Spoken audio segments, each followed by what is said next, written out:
Coming up on the bench, the Cuse is making noise in the big dance. But when SU faced Houston in the Sweet 16 Saturday night, the Orange froze. We'll show you how Syracuse lost its magic in Indy. And the Syracuse men's lacrosse team had a Thursday night showdown at number 2 Duke. We will recap what was a wild game. And Cuse women's lax faced off with a struggling Virginia Tech squad Saturday. But the Hokies put the Orange on upset alert. Find out how SU pulled away in the end. Pull up a chair because On the Bench starts now.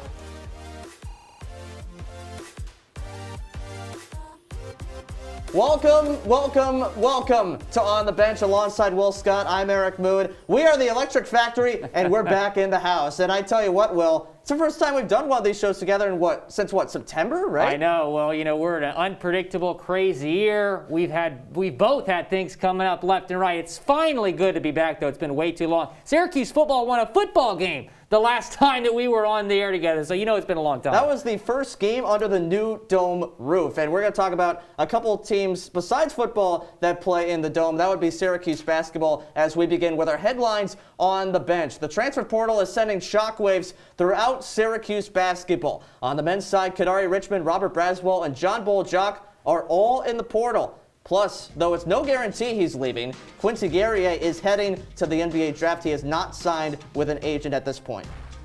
Well, I hate to break it to Orange fans, but it's not just the men's team. The women's team has had even more players enter the transfer portal. The count is now up to 7, including Kiera Lewis, Emily Inksler, and Maeva Jaldi-Topti. And with Tiana leaving for the WNBA draft, there are currently only 5 players on the active roster.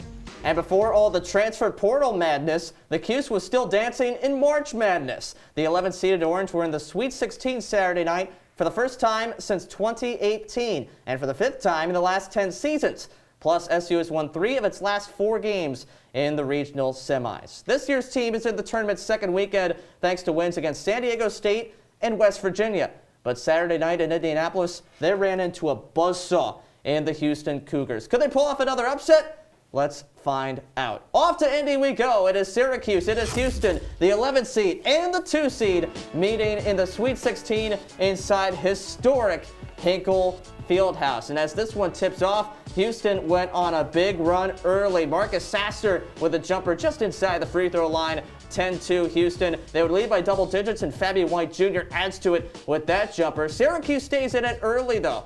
As we move forward in the first half, Kadari Richmond battles his way to the cup to make it a 6-point game. Close game late in the first half, but the final 2 minutes belong to the Cougars. Justin Gorham with the layup. And then at the end of the half, it is Brisson Gresham. Throw it down, big fella. Houston up 10 at the break. Syracuse, though, getting within single digits to start the second half. Dolezaj with the layup. But again, Houston keeping Syracuse out of arm's reach. Dejan Giroux gets the roll on that one. Offensively for the Orange, the story was Buddy Boeheim because he simply wasn't Buddy Buckets. 1 of 9 from beyond the arc. You know who was hidden from the arc, though? Quentin Grimes from downtown. Houston up 9 at that point. Another player that had a great game, Justin Gorham with a double-double, his first career postseason double-double. And to finish things off, Marcus Sasser with the steal and the score. Houston wins it 62-46. So the magic runs out in Indy for the Orange, but it was still a great run in March Madness. Buddy Boeheim morphed into a walking bucket against San Diego State and West Virginia,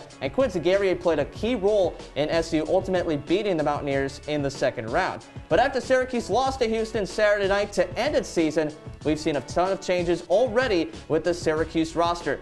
Will is at the wall with a special guest to break down all the changes we've seen so far.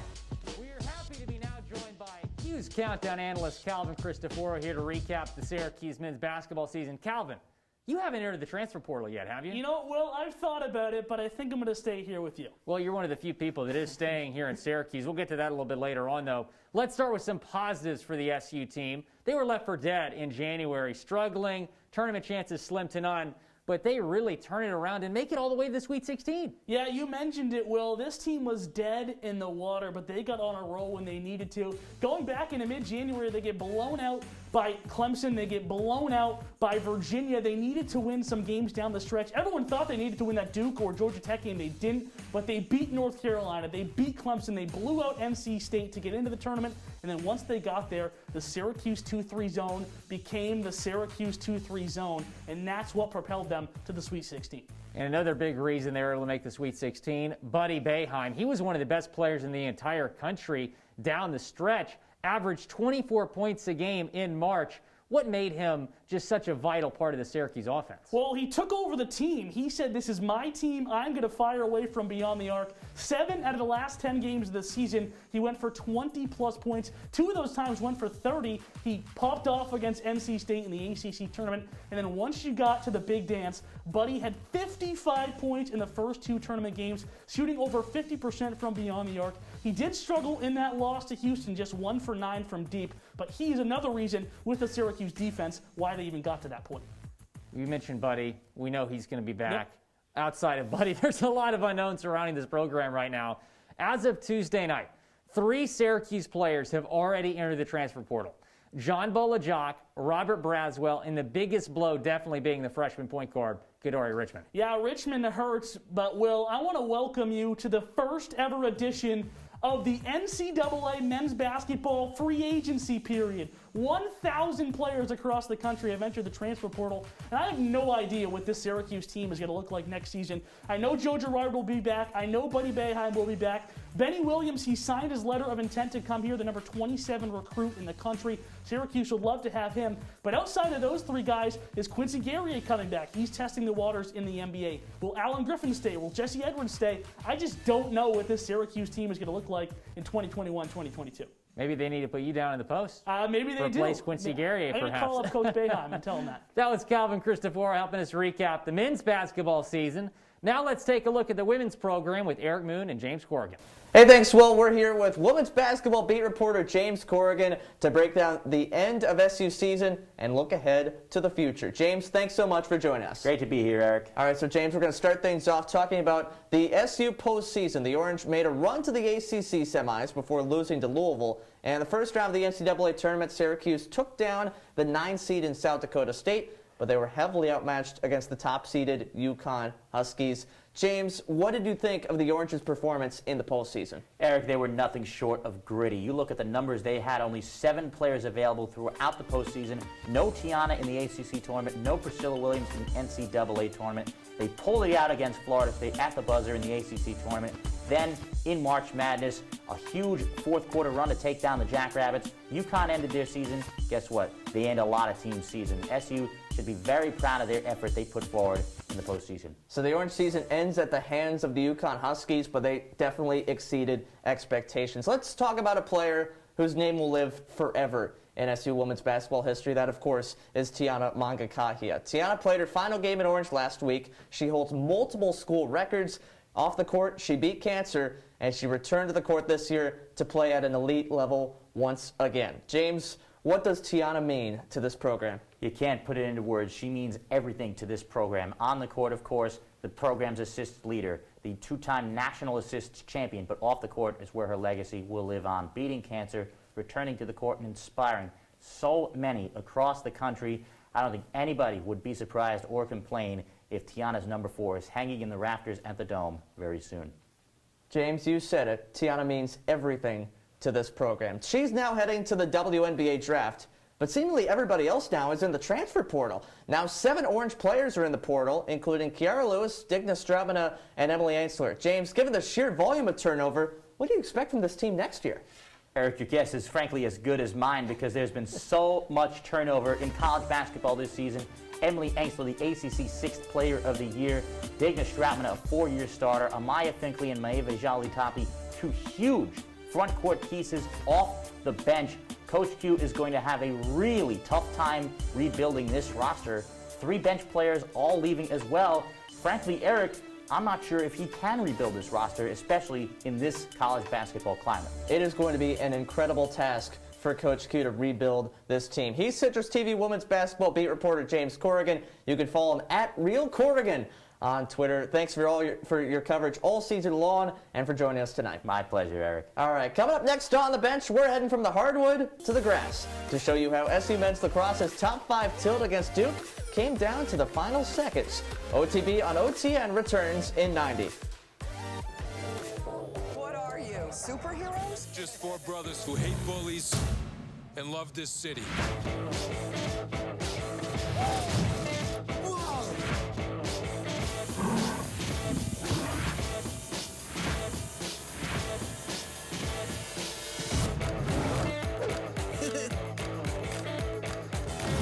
Gear up, guys.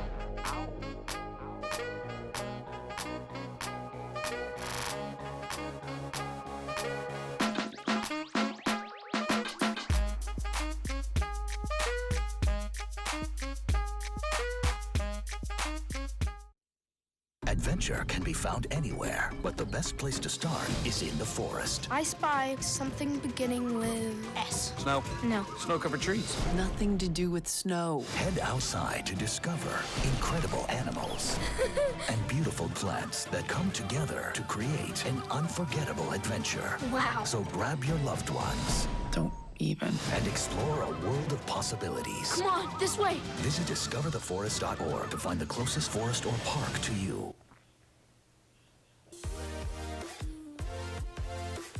Welcome back on the bench. Eric and Will with you. And you know, Will, before all the transfer portal madness that we have seen in the last couple days, I was so pumped earlier this week for a massive game in lacrosse. Michael Sowers, Chase Scanlon, Duke, Syracuse. You can't get much better than that. It was a battle of two top 5 teams. How do you get better than that? And buckle your seatbelts, because this was a wild lacrosse game that we are about to recap. Both teams coming in the top 5. Duke undefeated, 8-0 record. First road game of the season for Syracuse, and it was the Blue Devils that would strike first. Brendan O'Neill finds Twine to put the Dukies up 1-0, but then later on in the first, Lucas Quinn, he gives Syracuse a 3-2 lead. Michael Sowers, though, ring around the rosy for the goal. He's fired up. Duke up 7-5, and the Blue Devils were in cruise control after that. Most goals that Syracuse has given up in a first half the entire season. Owen Seabold scores there to make it a 5-goal game going into the locker room. There's no way, though, that Syracuse could overcome a deficit like that against the number 2 undefeated team in the country, though, right? Stephen Rafis says, not so fast, my friend. Looking like he's on a water slide at Slitterbond, sliding in for the goal to cut into the Duke lead. And then Scanlon the goal. Syracuse on a 7-1 run to start the second half. They're right back in it. Fourth quarter, Syracuse within 1. Man-up opportunity. Chase Scanlon goes full CP3 mode for the goal behind the back, giving Syracuse the lead. But then Duke would answer 2 straight goals to go up 15-14. And then Syracuse with an opportunity. Curry way off the mark. They back it up, though. They have 4 seconds. What can they do? All right, they say, all right, we're going to take a timeout. We're going to talk about this. Try to put the ball in our best player, Stephen Rafis' hands. And he got a great look. But it's Mike Adler making the game-saving denial for the Blue Devils. They win it 15-14. And as Trey Redfield tells us, the Duke Blue Devils improved to 9-0. When you think of Duke, Syracuse, and men's lacrosse, you think of battles, absolute thrillers, shootouts. Since 2017, those shootouts have gone in the Orange's favor. Tonight, it didn't. 4th-ranked Syracuse fell to 2nd-ranked Duke down in Durham, North Carolina by a final score of 15-14. The Orange found themselves down 12-7 at halftime. Head coach John Desko knows there is no quit in this SU squad. I think it was just the attitude coming out at halftime that we weren't going to lay down. We were going to come out and play. I think guys were looking so much to help out on Sowers that they were leaving their man early to go, and that left some holes, especially on the inside. And then, I think we came out and just competed. The guys were excited to come out in the second half, and we weren't going to go home without a fight. Yeah, I mean, throughout my entire career here, we've gone down in games, but we always come back. We always believe we're in it. We always believe we're going to win every game. We have that confidence, and our coaches give us that confidence, and we just feed off one another. We knew we were going to come back. It's just a matter of when. We know we can play with anyone. We can beat anybody. It's only March, so not the end of the world.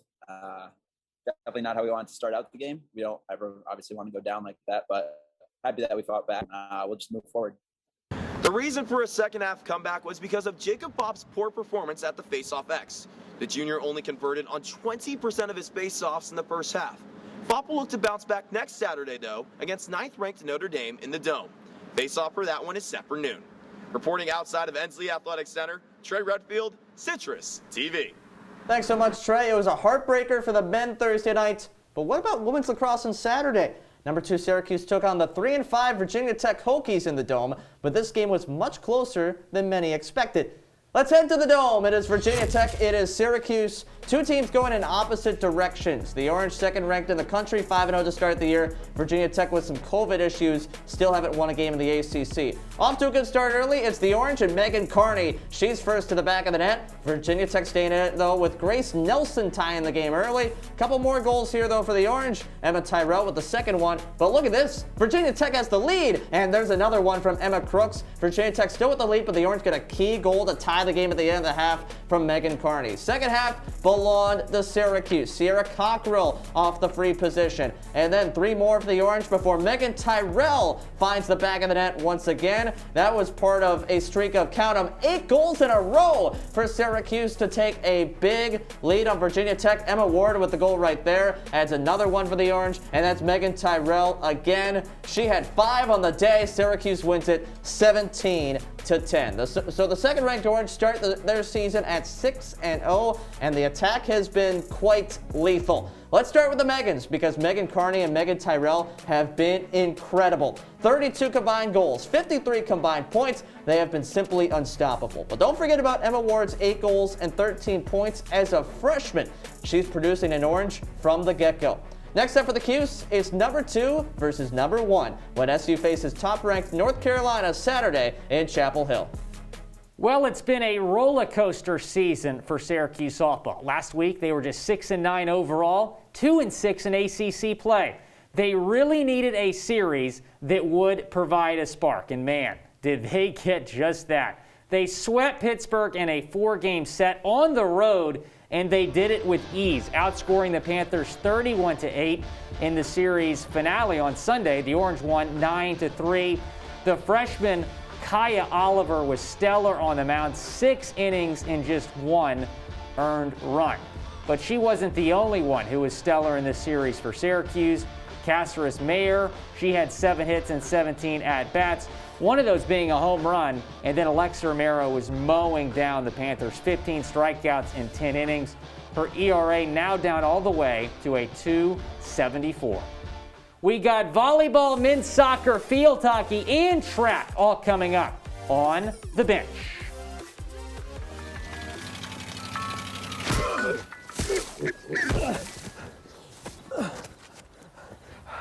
So, same time next week? Well, of course. I already knew that I was going to go to college, from a young age. I definitely want to major in political science, become the mayor or something, make the situation better for other people. My name is Justin, and I am your dividend. Well, Thomas, you've got prediabetes. But with more exercise and a change in diet, it can be reversed. I've tried exercising. It just makes me hungry for bacon. I love bacon, too. And who really likes to exercise? Not me. Me neither. Nobody. So we're good? What? Oh, you still have prediabetes. Big time.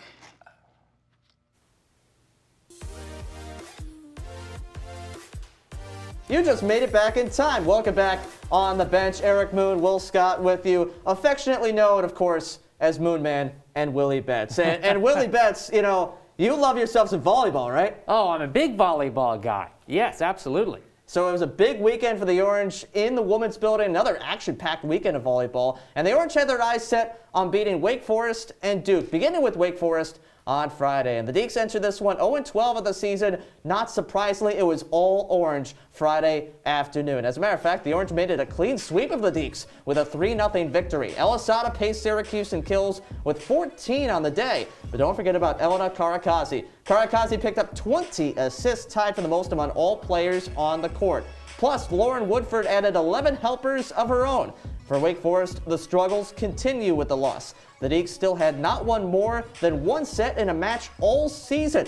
That changed when they beat Duke in 5 sets Saturday, and on Sunday, Syracuse beat Duke in 5 sets as well. Abby Cassiano was the Energizer Bunny for the Orange on Sunday, leading SU and all players on the court with 14 kills. Victoria Lemanchuk also added 13 kills of her own. Sunday's match was also senior day for Elisada. In her final match inside the women's building, she picked up 10 kills. For more on a successful weekend on home court, here's Citrus TV volleyball beat reporter Nick Luttrell. Senior night within any athletic event is always emotional. For the Syracuse volleyball team, tonight's senior night looked much different than it has in the past. No fans, no parents, no grandma, grandpa, just the team. For senior Elisada, it was her final game here inside the women's building. And for her team, there was no doubt who they were playing for. Obviously it's hard for Ella, but for everyone else, we're just like, we have to win. Like, we have to win for her, because going on a lose for your senior night, it's pretty tough. So everyone was just really, really excited. We were all very emotional. The first, when we stand, the first time we stand on the court before the game started, and we hold the hands. And then I don't remember who said that, but they said, let's play for Ella. And then at the last point, everybody just hugged me and stuff. And I don't know, I think the first and the last, it was very emotional. Her progress is just how she was playing for our team, So every year she played better, but if she is improving, it's just improving to find a way how to be more helpful for the team. With a couple of games to go this season, Elisada will finish her career with close to 900 career kills and 800 digs. Her final season didn't go the way she once expected, but there is no doubt she finished it in the best way possible, alongside her teammates. Reporting from the women's building, Nick Luttrell, Citrus TV. The Syracuse men's soccer team continues to struggle. After not winning a single game in the fall, they started their spring campaign with just one win and 3 losses. And it was more of the same this last Friday at NC State. A 2-1 loss for the Orange. Dean Kerr scored in the first 100 seconds to give Syracuse the early lead, but the Qs did not score again. It was 1-1 going at extra time, and Aiden Foster scored what proved to be the game winner for NC State in the 93rd minute. That was the Wolfpack's first ACC win, but hey, all it takes to get back on track is to get just one big win, and maybe today was that game. Syracuse won, snapping a 5-match losing streak, beating St. Francis 1-0. And much like the last game, Kerr scored the lone goal for the Qs, and that is all they needed. They'll look to build on some much-needed momentum on Sunday at home against Boston College. Well, it's so far so good for SU field hockey in 2021. Since the season restarted, the Orange have won 3 games in a row prior to facing Duke Saturday afternoon. Syracuse beat Duke in the ACC tournament in overtime back in November, and on Saturday, they did it again in regulation, making 4 wins in a row for the Orange after a 2-1 victory over the Blue Devils. S.J. Quigley and Plune Lammers tallied goals for the Orange in this one, and Lammers has been a surprising new star for Syracuse. The sophomore now has at least a point in consecutive games after recording 3 points against Towson a couple weeks ago. But before that game, she had 0 points in her entire Orange career. Wake Forest is next on the docket for Syracuse when the Deacs and the Orange meet Friday morning at J.S. Coyne Field. The Orange are back on the track after kicking off their season in Raleigh. And it all started with Annie Hefferman's 10th place finish in day 1. Day 2 was headlined by Abigail Spears, getting her 5K in just under 17 minutes, finishing 38th overall out of 98 runners. And in the finale, Justice Holden Betts had a fantastic debut in the steeplechase. The freshman came in 5th place in her section. And after the break, Eric and I will close out the show, giving our performers of the week. Stay with us. Come on, it's not that hard. My big man fingers are having a problem with these little tiny buttons. Whoa, watch it there. Your blood pressure's gonna go through the roof. Tell me about it. I'm trying to learn how to get it down. Instead, it keeps going up. High blood pressure can increase the risk for heart attack or stroke. Learn how to keep yours at a healthy range. Ever hear a voice command? Just say text barbershop to 97779. That's not what I said. Just give me that. Now my blood pressure's up.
Closing up shop on the bench, Eric Moon, Will Scott with you. And this is my favorite part of the show, Will. Performers of the week. It's the best part of the show each week, right? Oh, 100%. You know, the show started great. We had Detroit Rock City blasting, and now we get to finish the show by talking about some rock stars in Syracuse athletics. All right, 9 wins within Cuse Athletics this week. Who are we starting with, Will? I think we got to start with Megan Carney. She went off against Virginia Tech, a career-high 6 goals, 3 of those coming in the last 11 minutes of the game to help lead Syracuse to a 17-10 win over Virginia Tech. She's having an awesome season here, now 3rd in the ACC in goals per game. She has been awesome all season long. Her and Megan Tyrell have been tearing it up for the Orange. We're going to go from lacrosse to softball, though, with our second performer of the week. And who else would it be, Will? It's Alexa Romero, of course. She was fantastic all weekend in Pittsburgh. Romero pitched a complete game Friday, allowing only a run on 3 hits while striking out 12 Panther batters.